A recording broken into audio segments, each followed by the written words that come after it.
पाकिस्तान ने बोला है कि हाथ मिलाना है तो हाथ मिलाओ, अपनी शर्तें मनवा रहा है हाँ, तो वो है कि हाथ मिलाओ। तो आप तो अगर ये कह रहे थे कि भाई कि नहीं जी पाकिस्तान को हटा दो, कुछ नहीं हो रहा है, ये है वो है, तो वो सारी बातें धरी की धरी रह गई। पाकिस्तान तो आपसे ये कह रहा है कि कमजोर भी मैं हूं लेकिन शर्तें भी मेरी आप सब लोग मानोगे तब मैं जाके ये मैच खेलूंगा। ये चीज है ना, देखो ना, जो आप अपनी सारी शर्तें मनवा रहा है वो। जो आप बात बोल रहे हो बिल्कुल, आईसीसी जो है वो पीसीबी की बात मान लेगा, यही हुआ ना, मतलब कि पीसीबी ने झुका दिया भाई आईसीसी को। और आज ये पता चल गया वर्ल्ड क्रिकेट को कि भाई पीसीबी के बिना मतलब वर्ल्ड कप नहीं हो सकता, और इंडिया पाकिस्तान मैच ही सर्वोपरि है और उसमें पाकिस्तान नहीं खेलेगा तो क्रिकेट खत्म हो जाएगी। इसका मतलब आईसीसी यही चीज कर रहा है। अब पहला पॉइंट वो ये कह रहे हैं कि हमें एक बड़ा होगा रेवेन्यू मिले भाई, तो इसमें ये उन्होंने बता दिया कि हमारी क्रिकेट भले ही कितनी गर्त में चली गई हो, हम खेलना आता हो आता ना होता हो, हम लेकिन इंडिया पाकिस्तान के बीच जो एक हेट है उसकी वजह से अगर इंडिया पाकिस्तान का मैच होता है उसको देखने लाखों दर्शक पहुंचते हैं, रेवेन्यू उससे बहुत आता है, तो हमें उसका ही रेवेन्यू बढ़कर मिले ना, क्योंकि भाई हमारी वजह से ही तो मैच हो पाता है। तो इसमें यह पता चल जाता है कि मतलब यार आप लाखों करोड़ों, लाखों क्या करोड़ों क्या अरबों लोगों की इज्जत को, अरबों लोगों के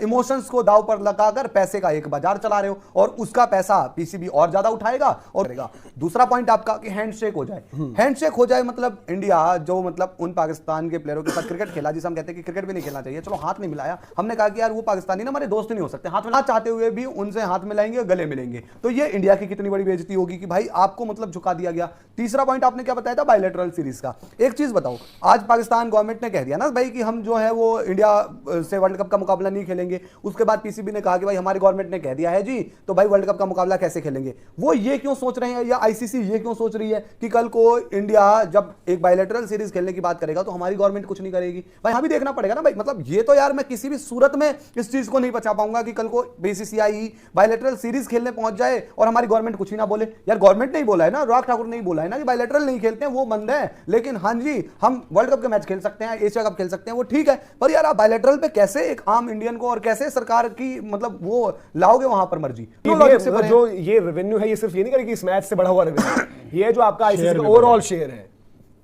वो बढ़ाने की बात। और उसमें जब भाई सवाल ये भी आता है ना कि भाई ठीक है अब ये तो ऐसा हो रहा है कि भाई इनके साथ ही सारी गलत चीजें हुई, तो क्या मतलब इन शर्तों में से देखो बायलैटरल तो मेरे लिहाज से अभी मैं कंप्लीटली रूल आउट करता हूं कि बायलैटरल तो भाई पूरा आपको पता है कि इंडिया पाकिस्तान की सिचुएशन क्या है और बायलैटरल क्यों नहीं होती। अब देखो क्लॉजेस लगने को आईसीसी चैंपियंस ट्रॉफी के वक्त जब ये सब कुछ हुआ था और उससे पहले वर्ल्ड कप की बात थी और जब ये हुआ था कि आप आ जाओ हैदराबाद, जब उनको पाकिस्तान को जो रिसेप्शन मिला था और फिर इंडिया का भी था कि इंडिया भी चली आएगी, फिर चैंपियंस ट्रॉफी नहीं गई, उस टाइम ये सब डिस्कशन थी कि भाई हाइब्रिड और ये वो, प्लस बायलैटरल की चर्चा तब भी शुरू हुई थी और वो बायलैटरल की चर्चा हुई थी न्यूट्रल वेन्यू पर। और आपको याद आएगा कि अभी ऑस्ट्रेलिया बोल देता है कि हम होस्ट कर देंगे इंडिया पाकिस्तान, कभी कोई और कहता है कि हम होस्ट कर देंगे, तो ये क्लॉज पे सिलेक्टिव पार्टिसिपेशन पर ये डब्ल्यूटीसी में क्यों इंडिया पाकिस्तान नहीं हो रहा है उस पर भी बात होती है। तो वहां पे भी खेलो आप। हाँ, तो वही सारी चीजों के लिए आप अगर आप बायलैटरल खेल सकते हो, हैंडशेक कर सकते हो, तो आप डब्ल्यूटीसी टेस्ट मैच खेलने में क्या दिक्कत है, आप जाके खेलो कहीं किसी वेन्यू पे खेलो। और वैसे भी कायदे से देखो एशिया कप तो नाम दिया जाता था ना, होता था वो इंडिया पाकिस्तान ही था, बायलैटरली होते थे, एक ही एशिया कप में आप 3-3 बार भिड़ा देते थे, इस तरह की प्लानिंग आपकी हो जाती थी ना, तो वो 3 मैचों की सीरीज हुआ करती थी इंडिया पाकिस्तान। अब ये है कि पिछले कुछ वक्त में जो कुछ भी हुआ है आप अपने फैसले पे टिके हुए हो कि हाँ जी हमें नहीं खेलना है, पाकिस्तान कह रहा है कि हमारी गवर्नमेंट ने मना कर दिया, तो भाई बायलैटरल खेलने के लिए हमारी गवर्नमेंट ने भी तो मना कर रखा है, हम कैसे खेल जाए। आप कह रहे हो कि हम खेलने के लिए तैयार हैं और हमारी गवर्नमेंट ये मान जाएगी, तो ये दोनों चीजें एक साथ नहीं हो सकती ना। और जो दीपक का है कि हैंडशेक, भाई अगर आप खेल रहे हो आप पहले तो खेलना गलत है, या तो खेलो ही मत, अगर खेल रहे हो तो उसमें हैंडशेक करने में कोई दिक्कत नहीं है, क्या है। बट अभी हैंडशेक करने वाली दिक्कत में ये चीज है कि हैंडशेक दीपक शुरुआत तो हैंडशेक तो होता था ना, मैच में आपकी बातचीतें भी होती थी, ये है वो, तो इस टाइम पर ऑपरेशन सिंदूर फिर मुद्दा बना, फिर इंडिया में इमोशंस और सेंटिमेंट्स ये भी थे कि भाई खेलना ही नहीं चाहिए। फिर वहां पर बात घूम फिर कर आई कि भाई जब दबाव बना, जब विजुअल्स आए मोहसिन नकवी के साथ सूर्य कुमार यादव, सलमान अली आगा के साथ सूर्य कुमार यादव, उसके बाद ये हुआ कि अगले दिन आपको पता चला कि हैंडशेक नहीं कर रहे। बट हैंडशेक अगर आप अब कर रहे हो तो अब दैट मींस अब ये है कि भाई वाजिब आपकी बात। और भाई जो लोग ये कहेंगे कि जी हाथ मिलाने में क्या दिक्कत है, मैं भी वही मानता हूं कि जब आपने मैच ही खेल दिया तो हाथ मिलाने में क्या दिक्कत है।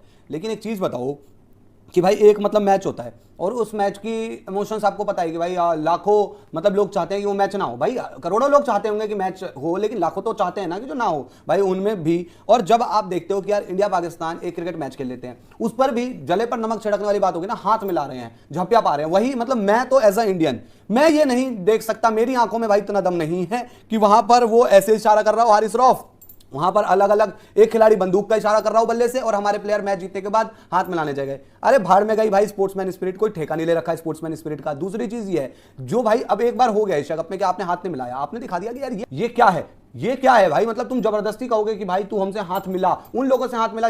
और पहली बात भाई, मेरा इंडिविजुअल ओपिनियन है, मैं तो भाई उस दिन भी वही कह रहा था एशिया कप में, आज भी वही कह रहा था। कल को ये भी लोग कहेंगे कि भाई ये जो गवर्नमेंट है उनका इतना प्रेशर है, कोई अच्छी गवर्नमेंट आए वो रिश्ते सुधार ले जी पाकिस्तान के साथ। रिश्ते सुधरे हुए भी हमने देखे हैं इन्हीं पाकिस्तानियों ने। पीसीबी और आईसीसी की बैठक को लेकर आज बहुत चर्चा रही, कल से लेकर ये मामला रहा कि भाई कि पीसीबी ने दरवाजा खटखटाया है कि आईसीसी ने दरवाजा खटखटाया है। लेकिन इवेंचुअली हुआ ये है कि आईसीसी की डेलीगेशन पहुंची थी, वो भी पाकिस्तान पहुंची है, और वहां पर बातचीत, और उस बातचीत में मतलब बांग्लादेश क्रिकेट बोर्ड से भी वहां पर जो है प्रेजेंस रही वहां पर। अब उसके पीछे की क्या बात है, क्या वजह है, इस सब पर बात करेंगे। लेकिन जो निकल कर आया मामला कि भाई अब वो निगोशिएशंस वाली जो बात चल रही है कि भाई कि ये जो मैच है, ये मैच होना जरूरी है, क्रिकेट के लिए बड़ा जरूरी है, न सिर्फ इंडिया पाकिस्तान की बल्कि दुनिया की क्रिकेट के लिए जरूरी है। और वहां पर कुछ शर्तें भी निकल कर आई हैं जो लगातार रिपोर्ट की जा रही है पाकिस्तान से। वो है, एक तो आईसीसी में बढ़ा हुआ रेवेन्यू पीसीबी के लिए, दूसरा ये जो हैंडशेक वाला मामला चल रहा है ये ओवर किया जाए, मतलब हैंडशेक हो अब मुकाबलों में, तीसरा है आपका कि बायलैटरल सीरीज इंडिया और पाकिस्तान के बीच। तो ये सब चल रहा है, डिटेल्स जो निकल कर आ रही है कि मीटिंग है, जिस तरीके से तस्वीरें और सब कुछ आप सोशल मीडिया पर देख ही होंगे। तो क्या लगता है दीपक जी, ये जो पूरा का पूरा चल रहा है, और ये आईसीसी गई है, जो पीसीबी ने कहा था भाई कि हमने किसी का दरवाजा नहीं खटखटाया, ये आपको पता चल जाएगा कौन किसका दरवाजा खटखटा रहा है? यार देखो, ये बात तो वैसे रोज हो मैं बहुत ज्यादा शॉक में चला जाऊंगा कि अगर आईसीसी ने इस किस्म का कोई इकदाम किया, क्योंकि याद रखें कि अगर पाकिस्तान क्रिकेट बोर्ड को वो सस्पेंड करते हैं या सैंक्शन करते हैं या उसकी मेंबरशिप कैंसिल करते हैं, तो पाकिस्तान क्रिकेट बोर्ड को तो जो नुकसान होगा 100 मेंबरान को नुकसान होगा। जिनको नुकसान नहीं होगा उसमें क्रिकेट ऑस्ट्रेलिया है, England and Wales cricket board है और बीसीसीआई है, क्योंकि इनकी फाइनेंशियल हेल्थ अच्छी है, इनकी टीमें अच्छा परफॉर्म कर रही हैं, इनके पास रेवेन्यू जनरेटिंग स्ट्रीम्स ज्यादा है। बट आईसीसी जो है ये 4 मुल्क नहीं है, आईसीसी 104 मुल्क है। सो आपने ये भी देखना है कि पाकिस्तान के ना होने से जो आपको रेवेन्यू हिट होगा, आपके रेवेन्यूज मेरा ख्याल है 50% नीचे आ जाएंगे, शायद उससे ज्यादा भी।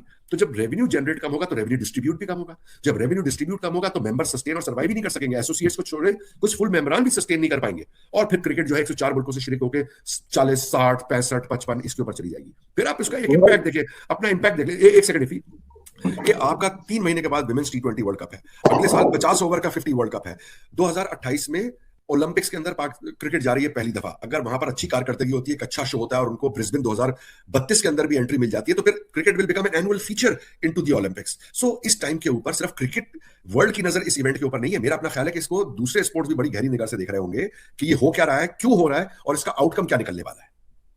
मुझे अभी भी ये ऐसा फील हो रहा है कि आगे पाकिस्तान की क्रिकेट खड़ी हो ना खड़ी हो, मुझे नहीं पता कि पाकिस्तान कैसी क्रिकेट खेलेगा। अगर पाकिस्तान अपना एक बड़ा नाम रखता है क्रिकेट के अंदर, इंडिया पाकिस्तान मुकाबला नहीं होगा, पूरी दुनिया में खलबली मची हुई है, जबकि वर्ल्ड कप चल रहा है जी, ठीक है। इस मुकाबले को लेकर क्या रेवेन्यू का इशू है वो आईसीसी को हो सकता है कि ब्रॉडकास्टर्स के गले को है। पाकिस्तान ऐसा क्या, पाकिस्तान जो पिछले 18 सालों में नहीं मनवा सका आईसीसी से, कि अब वो मनवाने के लिए जनाब इतने सारे लोग पाकिस्तान आ गए, चाय खाना चल रहा है, तस्वीरें कितनी है, मगर ये नहीं पता चल रहा कि भैया पाकिस्तान बनवाएगा क्या। मतलब ये क्या, ऐसा क्या फायदा होगा इन लोगों से पिछले 15 दिन से जारी कशमकश का। लोग ये जानना चाहते हैं कि यार इस मैच को लेकर, पाकिस्तान इंडिया के मैच को लेकर बीसीसीआई अपने एंड पे गलत है या पीसीबी अपने एंड पे गलत है, या बांग्लादेश एक ऐसा हिरन हाथ लग गया है जिसको पकड़ने में सब लोग लगे हुए हैं, उसमें पाकिस्तान भी अपनी चीजें पूरी करने के लिए लगा हुआ है। तो पाकिस्तान क्रिकेट बोर्ड का हार्ड स्टैंस क्या हो सकता है? पब्लिक जो सेंटिमेंट है वो ये बता रहे हैं कि यार ये मैच बाइकआउट हो जाना चाहिए। अब देखिए, मैंने जैसे इसी शुरू में ही कहा ना कि पब्लिक सेंटिमेंट्स के हवाले से एडमिनिस्ट्रेशंस फैसले नहीं करती हैं। एडमिनिस्ट्रेशंस के फैसले करने की सोच, विचार, उनके पास जो एक्सेस टू इन्फॉर्मेशन होती है वो बिल्कुल डिफरेंट होती है। हम उस लेवल तक नहीं पहुंच सकते जो पीसीबी की है ना। और ये एक बहुत अच्छा इकदाम है आईसीसी का कि उन्होंने दरवाजे बंद नहीं किए, उन्होंने अगर पूरे दरवाजे नहीं खोले तो थोड़ा सा एक स्पेस खोली हुई है। आइडियली चेयरमैन चीफ एग्जीक्यूटिव बात करने आते तो हो जाते, बात हो जाती, बट चले उन्होंने अपने वाइस चेयरमैन को भेज दिया, उस्मानी को भेज दिया और अमीनुल इस्लाम आ गए, तो कम से कम डिस्कशन डायलॉग तो चल रही है ना। बात तो ये एक अच्छी चीज है, बातचीत होना बहुत अच्छी चीज है। अब जहां तक बात रही कि क्रिकेट और फाइनेंसेस की, तो देखिए बात यह है कि अगर हिंदुस्तान पाकिस्तान नहीं खेलेगा तो आपके रेवेन्यूज गिर जाएंगे, क्योंकि एक मैच से अगर 250 मिलियन से लेके 400 million, anything between 250 million to 400 million आप जनरेट करते हैं, तो स्ट्रेट अवे वो डिडक्शन हो गई। और वो पैसे आप जनरेट कहां से करते हैं? मीडिया राइट से अकेले से नहीं करते, वो मेजर चंक होता है, बट उसमें इन स्टेडियम एडवर्टाइजमेंट्स होती हैं, उसमें एयर टाइम होते हैं, उसमें लाइसेंसीज होते हैं, उसके अंदर आपकी होस्ट बोर्ड की टूरिज्म होती है, हॉस्पिटैलिटी होती है, टिकटिंग होती है। एक चीज है उसमें, एक पूरा एक जब पैकेज बनता है हिंदुस्तान पाकिस्तान का मैच का, जब आप ये सारी चीजें उसके अंदर फैक्टर करते हैं, तो it can be anything between 250 million to 400 million. इसी वजह से हिंदुस्तान पाकिस्तान का मैच हर टूर्नामेंट में रखा जाता है, कम से कम एक, कि ये पैसे तो सिक्योर कर लो ना। क्योंकि अगर आप इन दोनों टीमों को अलग अलग ग्रुप में रखेंगे तो कोई गारंटी थोड़ी है कि ये टीमें सेमीफाइनल या फाइनल में मिलेंगी। तो जब ये गारंटी नहीं होगी तो रेवेन्यू कम मिलेगा। इसी वजह से आज से कोई 10-15 साल के करीब पहले ये डिस्कशन के बाद ये आईसीसी ने फैसला किया था कि हिंदुस्तान पाकिस्तान को हमने इसलिए साथ रखना है ताकि हम ज्यादा पैसे मेंबर्स के लिए जनरेट कर सके, ताकि फिर वो ज्यादा पैसे मेंबरान को डिस्ट्रीब्यूट हो सके। ये एक ओवरआर्चिंग फिलॉसफी है। अब अगर आप इस फिलॉसफी से हटेंगे तो आपको इस बात के ऊपर कभी उम्मीद है, क्योंकि जो आईपीसीबी के तहफ्फुज़ात हैं वो सबके सामने, वो तो कह रहे हैं कि आईसीसी का डबल स्टैंडर्ड, मैं नहीं कह रहा, वो मोहसिन नकवी साहब ने कहा ना डबल स्टैंडर्ड है। तो डबल स्टैंडर्ड क्या है वो आपको पता है। 2024 के अंदर आईसीसी ने बीसीसीआई क्या लॉजिक या एक्सक्यूज मान लिया, बट बांग्लादेश क्रिकेट बोर्ड का नहीं माना, वो डबल स्टैंडर्ड हो गया। तो पोटेंशियल ये किसी इशू के ऊपर बात हो सकती है। दूसरा एक इशू जो है वो ये है कि क्या ये sport should continue to be a gentleman's sport, should be played in the right spirit, जो एमसीसी के प्रीएम्बल के अंदर लिखा हुआ है कि आपने हर सूरत में अपने अपोनेंट्स को, अपने मैच ऑफिशियल्स को, अंपायर के फैसलों को रिस्पेक्ट देनी है। क्या हम इसको अपहोल्ड करेंगे या नहीं करेंगे, ये बात आएगी। फिर पोटेंशियली ये बात आएगी कि जब आप ये कह रहे हैं कि जब एक मैच से 215 मिलियन से लेकर कुछ भी आप ऊपर जमा कलेक्ट कर सकते हैं इस मैच से, तो आप हमें सिर्फ 35 मिलियन किस चक्रों में दे रहे हैं आप हमें? क्योंकि इंडिया हमारे साथ खेल रहा है तो 215 मिलियन प्लस डॉलर्स जमा हो रहे हैं ना। अगर इंडिया ऑस्ट्रेलिया से खेले, इंडिया इंग्लैंड से खेले, इंडिया साउथ अफ्रीका से खेले, तो ये पैसे थोड़ी जनरेट होते हैं। वो तो उसी वक्त होते हैं जब पाकिस्तान से खेलता है तो जनरेट होते हैं। तो फिर आप तो जनरेट कर रहे हैं 250 मिलियन प्लस, बट हमें आप दे रहे हैं क्या नाम है सिर्फ 35 मिलियन। तो शायद मुमकिन तौर पर इस पर भी बात आ सके। केजी वर्ल्ड टेस्ट चैंपियनशिप के अंदर आप आ सके, केजी वर्ल्ड टेस्ट चैंपियनशिप के अंदर आप बायलैटरल इंडिया पाकिस्तान को आपने अपने प्रेस रिलीज के अंदर सिलेक्टेड मैचेस की बात की है ना, यहाँ पर भी तो सिलेक्टेड मैच हो रहा है। तो आप क्यों नहीं बायलैटरल वर्ल्ड टेस्ट चैंपियनशिप के अंदर इस चीज को कंसीडर करते हैं कि वो खेले? अब ये पीसीबी के लिए कहना आसान है कि ये डिमांड्स मैं अपने सामने रख दूं, बट ये जहन में रखें बीसीबी के प्रेसिडेंट है वहां पर पहुंचे थे, प्लस इमरान ख्वाजा जो कि सिंगापुर के आप कह सकते हैं रिप्रेजेंटेटिव, प्लस आईसीसी के डिप्टी चेयरमैन, वो वहां पर पहुंचे थे। लेकिन मुबशिर उस्मानी, यानी कि जो रिपोर्ट आ रही थी कि मुबशिर उस्मानी भी वहां पहुंचेंगे, वो वहां पर नहीं थे। हमने बता दूं कि कोई भी रिजल्ट नहीं निकला। अगर आपको कोई कह रहा है कि रिजल्ट निकला है, आप मानिए कि वो गलत है। इस वक्त कोई भी रिजल्ट नहीं निकला है, सबसे बड़ी बात यह है। और दूसरी तरफ चूंकि ये ऐसा सेंसिटिव मैटर है जिसको लेकर सिर्फ एक ही देश, बोर्ड या एसोसिएशन रिस्पॉन्सिबल नहीं है, तमाम लोग इसमें शामिल हैं और हम उम्मीद कर रहे हैं कि जल्द से जल्द इस मामले का सलूशन निकले। अभी काम करते हैं। मैंने आपको खबर ये बताई कि आईसीसी की मीटिंग हुई पाकिस्तान क्रिकेट बोर्ड के साथ, बांग्लादेश के क्रिकेट बोर्ड के साथ, लेकिन जैसा का तैसा है, कुछ हुआ नहीं। Revenue, bilateral cricket with India's restoration, and also the enforcement of protocols. Even Bangladesh are expected to ask for some compensation. इसका मतलब क्या है कि पाकिस्तान ने रिपोर्टेडली मीटिंग में कुछ डिमांड्स करी है। उन डिमांड्स में क्या क्या शामिल आपको बताता हूं कि आईसीसी से इंक्रीज आपका शेयर मांगा है रेवेन्यू का। दूसरा, उन्होंने बायलैटरल सीरीज की मांग करी है इंडिया वर्सेस पाकिस्तान के बीच, और कुछ प्रोटोकॉल्स को ऐड करने की मांग करी है। प्लस साथ में ये भी है कि बांग्लादेश भी कुछ डिमांड्स अपनी रख सकता है। वो भी अपनी जो चीजें हैं उन्होंने शायद रिपोर्टेडली रखी है कि हाँ भैया हमारे लिए ये पूरा कर दो, वो पूरा कर दो, फलाना कर दो, ढिमकाना कर दो, क्योंकि T20 वर्ल्ड कप से निकाल दिया गया है। तो ये 3-4 चीजें हैं जो कि अभी सामने निकल के आ रही हैं। ये आपका जो मीटिंग के अंदर है, मोस्ट प्रोबेबली यही डिस्कशन हुआ है।